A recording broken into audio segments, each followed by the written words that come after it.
ఓం శ్రీ గురుభ్యో నమః. ధనం కలిసి రావాలంటే చాలా విధానాలు అనుసరిస్తూ ఉంటారు. ఎప్పుడు కూడా కష్టపడకుండా ఎప్పుడు కూడా నిజంగా ఫలితం రాదు, అది వాస్తవం. అది కష్టపడాలి. భగవంతుడి యొక్క కరుణాకటాక్షం కూడా మనకు ఉండాలి. ఉంటేనే ఖచ్చితంగా మనకు జరుగుతుంది, లేకపోతే జరగదు. గాల్లో దీపం పెట్టి భగవంతుడు అంటే జరిగే సన్నివేశాలు ఉండవు. అందువల్ల ఏదైనా సరే మనకి ప్రాధాన్యత ఏమిటి అని అంటే ధనం అనేది అవసరము, నీడ్, నెససరీ, దాని తప్పేమీ లేదు. అయితే మరి చాలామంది కూడా ఇప్పుడు ఉప్పుతో దీపం పెట్టండి, ఉప్పులో లక్ష్మీదేవి ఉంటుంది, మరి అది అంతా కూడా సముద్రంలోంచి వచ్చింది అని చెప్తూ ఉంటారు చాలామంది కూడా. అంటే ఈరోజు కోటీశ్వరులైన వ్యక్తులు వాళ్ళందరూ ఉప్పు దీపాలు పెట్టారా అనే పాయింట్కి వస్తే వాళ్ళ యొక్క అదృష్టం కలిసి వచ్చింది, ప్లస్ జాతకపరంగా గురువు అనుకూలంగా ఉన్నాడు. గజకేశ్వర యోగము, రవిబుధాదిత్య యోగాలు, చంద్రమంగళ యోగాలు, ఒక మంచి యోగాలు ఉండొచ్చు. యోగాల వల్ల వాళ్ళకి కలిసి రావచ్చు.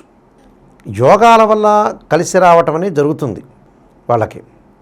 అయితే సాధారణంగా మానవుడు కొన్ని చేయాల్సిన కొన్ని ప్రక్రియలు అనేవి ఉంటాయి. అంటే దోషాలు పరిహారం చేసుకోవాలి, యజ్ఞయాగాది క్రతువులు చేయాలి, లక్ష్మీదేవిని గురువుని అనుగ్రహాన్ని సాధించాలి, కుబేరుడు యొక్క అనుగ్రహాన్ని కూడా సాధించాలి. ఉప్పు దీపం యొక్క ప్రాధాన్యత ఏమిటనంటే ఇది ఎలా ఉంటుందంటే ఒక చిన్న సూక్ష్మంలో మోక్షం లాంటిది అనుకోండి. అయితే పెట్టిన వాళ్ళందరూ కూడా ఏ విధంగా పెట్టాలని ఆలోచన చేస్తుంటారు. అసలు లక్ష్మీదేవి యొక్క స్వరూపం ఏంటంటే మంథన పర్వతం తిరుగుతుంటే వాసుకి సర్పం చేత ఒకవైపు దేవదానవులు అంటే రాక్షసులు, దేవుళ్ళు వాసుకి సర్పం ద్వారా మంథన పర్వతాన్ని చిలుకుతూ ఉంటే అందులోంచి ఏనుగులు, లక్ష్మీదేవి, విషము ఇవన్నీ కూడా వచ్చినాయి.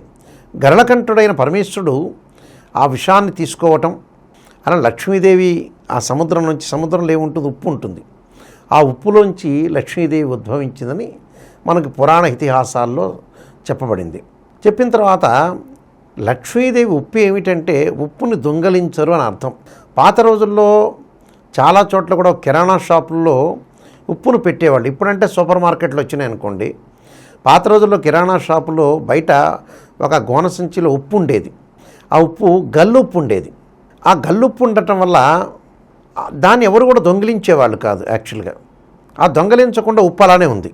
దానికి కారణం ఏమిటంటే లక్ష్మీదేవిని దొంగలించకూడదు, మంచిది కాదు అని అర్థం. అంటే అది విగ్రహాలు దొంగిలించినట్టు అర్థం. అది దేవాలయంలో బంగారాభరణాలు భగవంతుడికి దొంగిలించినట్టు అర్థం. అందువల్ల ఉప్పును దొంగలించరు.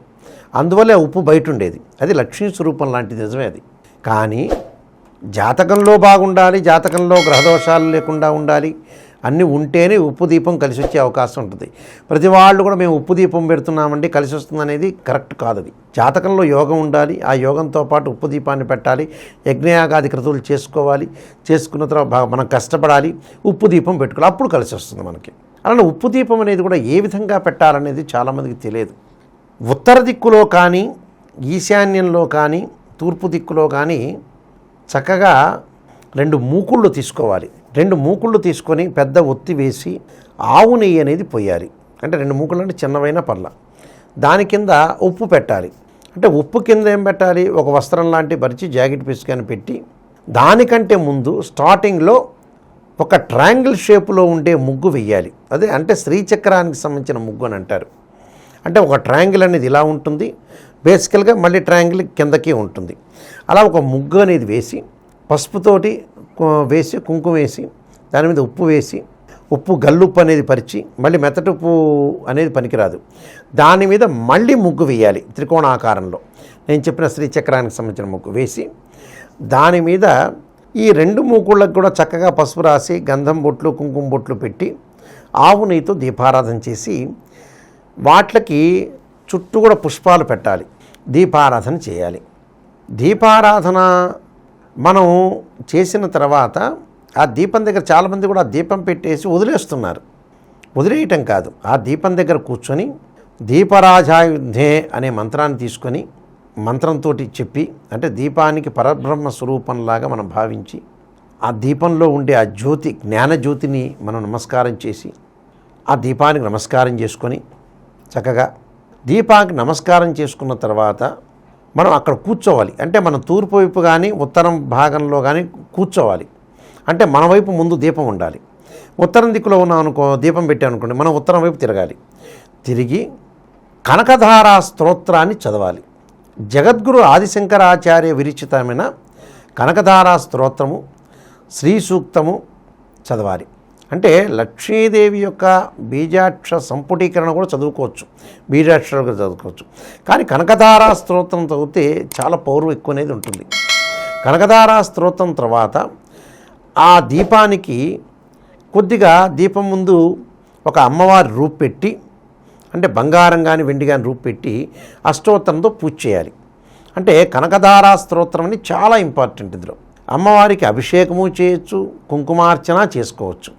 మనం తూర్పు ముఖంగా కానీ ఉత్తర ముఖంగా కానీ కూర్చొని ఆ దీపం ముందే కూర్చొని లక్ష్మీదేవిని రూపును పెట్టడం కానీ, లేదా రూపును పెట్టుకొని కనకధారా స్తోత్ర పారాయణం చేయటం, చదవటం, లక్ష్మీ అష్టోత్తరాన్ని చేయటం అనేది చాలా మంచిది. ఇది గురువారం కానీ శుక్రవారం కానీ చేయటం వల్ల మనకి ధనం కలిసి వచ్చే అవకాశం అనేది ఒకటి ఉంటుంది. మనం ఏదో ఉప్పు దీపం పెట్టేసేసి ఆ దీపానికి అగరబత్తి అగిపెట్టతోటి పూజ దీపం వెలిగించి ఏదో అక్కడ పెట్టామంటే మాకు ధనం కలిసి వస్తుంది అనేది అది కరెక్ట్గా కాదు. అక్కడ ధూపదీప నైవేద్యాలు, ఓ కొబ్బరికాయ కొట్టడం, ఇలాంటివన్నీ కూడా చేయాలి. అంటే వస్త్రము, పూజలు కూడా చేయాలి. ఎందుకంటే దీపం అనేది ఏంటంటే పరబ్రహ్మ స్వరూపం. అక్కడ ఆయనే పరమేశ్వరుడు, దీపమే విష్ణువు, బ్రహ్మ. అందువల్ల భక్తి శ్రద్ధలతో ఆ దీపాన్ని మనం జ్ఞానజ్యోతిని పూజ చేయటం వల్ల మనకి కలిసి వచ్చే అవకాశం అనేది ఒకటి ఉంటుంది. దాన్ని మనం తీసేసి మళ్ళీ పక్క రోజున శుక్రవారం పెడితే శనివారం రోజున తీసేసి ఆ ఉప్పును చెట్లో కానీ నదిలో కానీ వెయ్యాలి. ఆ ఉప్పుని ఈ నూనె అయిపోయే వరకు కూడా ఉంచాలి.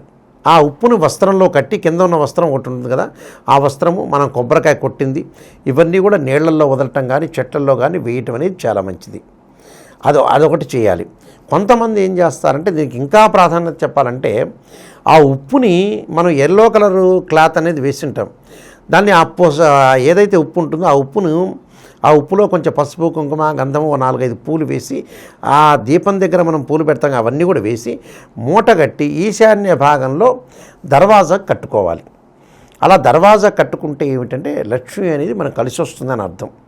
అలాగా ఒక వారం చేస్తారు. వారం చేసిన తర్వాత మళ్ళీ దాన్ని తీసేసి మళ్ళీ కొత్తగా, అంటే తీసేయటం అంటే ఏంటంటే పూజ చేసినప్పుడు అది ఉండాలి. అక్కడ ఉన్న తర్వాత ఇది కట్టబోయే స్థితిలో, అంటే ఇది కట్టాలి, అది తీయాలి.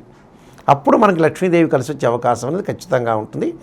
ఇది పక్కన ఏం చేయండి, మీకు మంచి జరిగే అవకాశం. కష్టపడండి. సర్వే జనా సుఖినో భవంతు.